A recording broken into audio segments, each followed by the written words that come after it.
Kryt stavali v rámci budovania hlavnej stanice, v prípade potreby by mal slúžiť jej zamestnancom aj cestujúcim.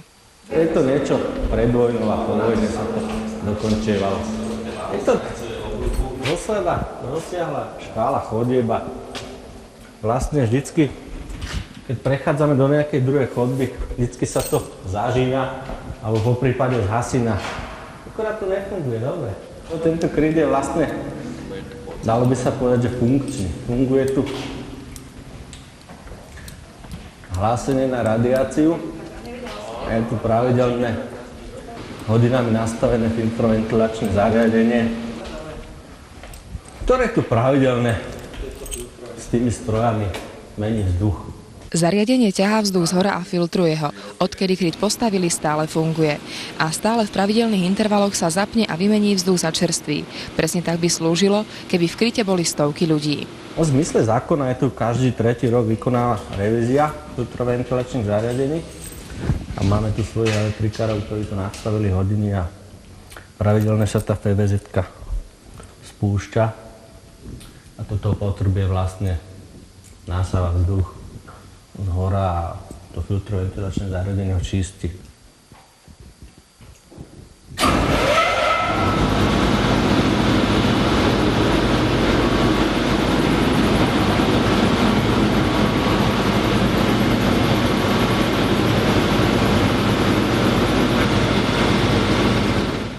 Všetko je poistené. Aj keď kohútiky a prístroje kvitnú hrdzou, na funkcii by sa to podpísať nemalo.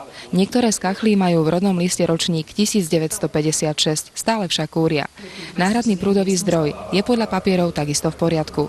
Podobné dieselové motory boli v nemeckých vojnových ponorkách a lodiach. Tento vyrobila Škodovka. Na tento prístroj mám papier. Na stenách miestami presakuje izolácia smola. V podlahe sú malé kanáliky, ktoré odvádzajú vodu. Steny sú čerstvo omietnuté, aspoň vo väčšine priestorov. Úniková cesta ústi do súkromnej záhrady.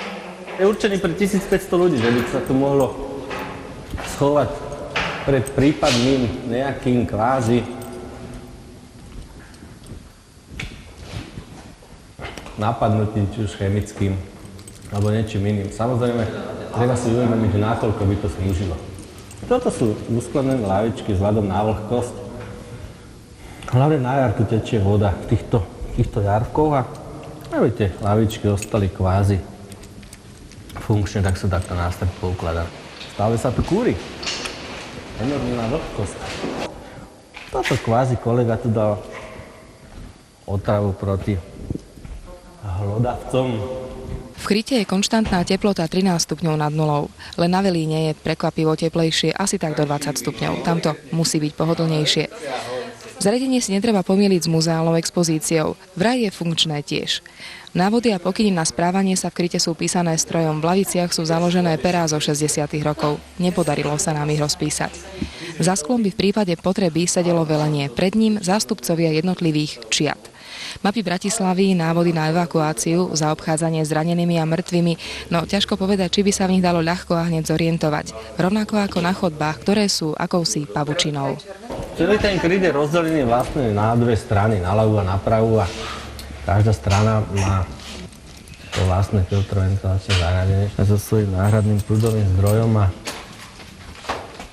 každá strana má dva východy. Jeden je núdzový a druhý je unikový. Sprchy a toalety. Aj keď toto slovo je dosť vznešené vzhľadom na realitu. Cez sprchy by mali prejsť všetci, ktorí by v prípade potreby mali v kryte pár hodín pobývať. To je však najväčšia bolesť tohto miesta.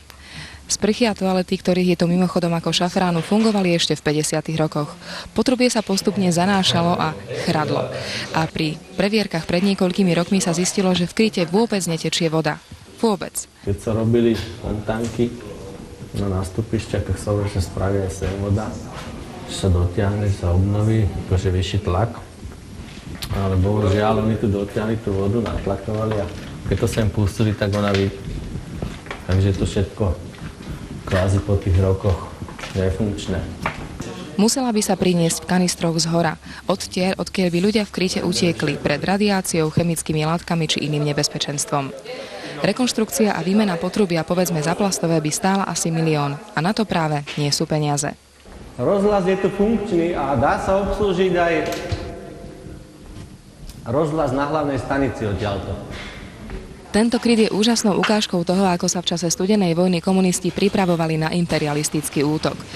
Pod Bratislavou je ich väčších aj menších asi 10. Je možno lepšie brať ich ako unikátne múzeum a radšej nerozmýšľať o tom, že by mali naozaj slúžiť svojmu pravému účelu.